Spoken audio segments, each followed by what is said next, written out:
don't have a cameraman or woman for today. So you're going to look at these turtles because this chapter is Nancy, an art room turtle. Call me Nancy. Sometimes people who come to visit Miss Hinkle's room get confused. They ask, is he a turtle or a tortoise? And Miss Hinkle will reply, Nancy is a she, not a he, and she is a turtle. Miss Hinkle and we think there's a big difference between turtles and tortoises. We can't see how people get confused. By the end of art class, Miss Hinkle's students will never again be the kind of people who get confused about this. Listen up. Tortoises live on land, but we turtles spend most of our time in the water. Sometimes we like to have dry land to crawl up on. My beautiful glass case has both, along with a nice heat lamp to keep me warm. Nice and warm and cozy. Oh, sorry. I fell asleep under the heat lamp. Where was I? Oh, yes, I'm a mud turtle, so I'll never grow any bigger than 6 inches. That makes me just the right size for Miss Hinkle to sometimes take me out of my glass case and set me on the table so the boys and girls can see me. Don't poke at Nancy or try to pick her up, Miss Hinkle says. She's very shy. It's nice to have someone else around to explain that you're not unfriendly, but only shy. Miss Hinkle teaches art.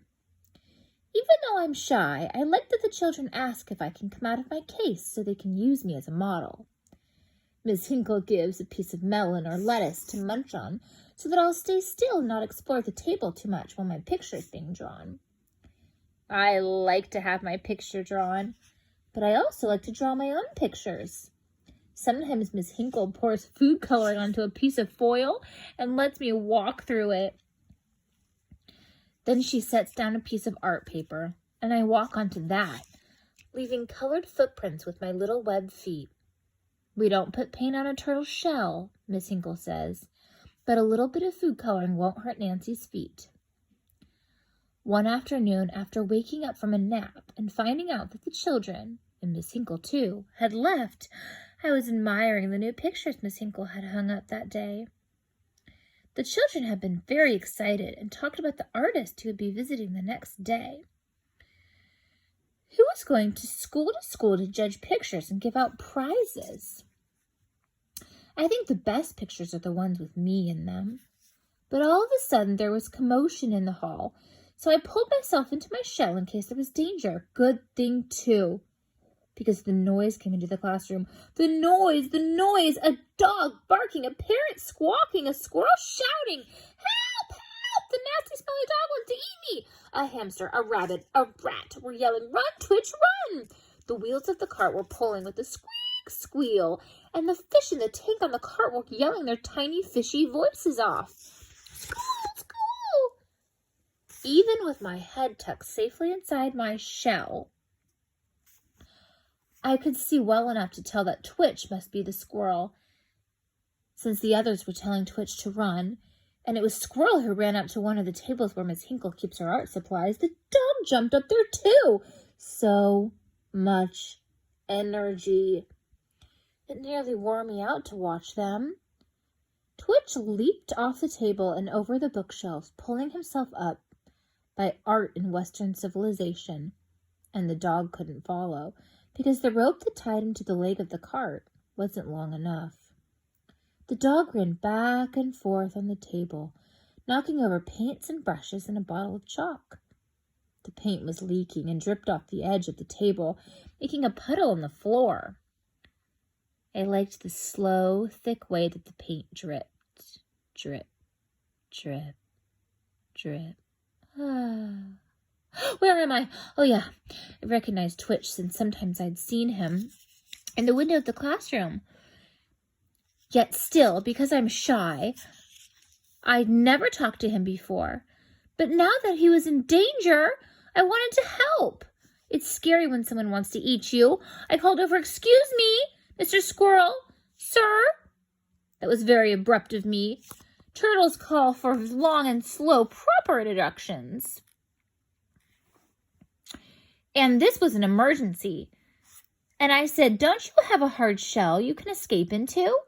"Nope," Twitch said, springing from one bookcase to another. "Just fur." Progress 65%. Duration 1 hour, 20 minutes. Distance 1.96 miles. Pace 40 minutes 52 seconds per mile. I forgot to turn my running app off, but I did start running, guys. "Don't you have a hard shell you can escape into?" "Nope," Twitch said, springing from one book back to another. "Just fur." "Fur is not nearly as usual as a hard shell," I asked. "Do you have a stink gland?" "Don't I wish!" Twitch bounded from the bookcase to Miss Hinkle's desk, to her chair, to the floor. My goodness, could he move fast? But the dog could move fast too. But when he jumped off the art table, his fish tank cart swung around and knocked on my table. My case tipped. I pulled all the way back to my shell again. My case teetered. I closed my eyes. My case tottered over the edge and onto the floor. My case went landing on its side, and I rolled right out of it. By this time, I decided I was still alive. Twitch had already escaped into the hall. The dog was still attached to the cart, ran out of the room, and with the parrot flapping her wings at him, and the hamster and the rabbit and the rat scurrying pretty fast too, the dog had left a trail of painted footprints from one table to the door. It was mean of him to want to eat Twitch, but I do have to say, he was a very talented artist. I decided to follow them. The next chapter is called Sassafras, an Angel.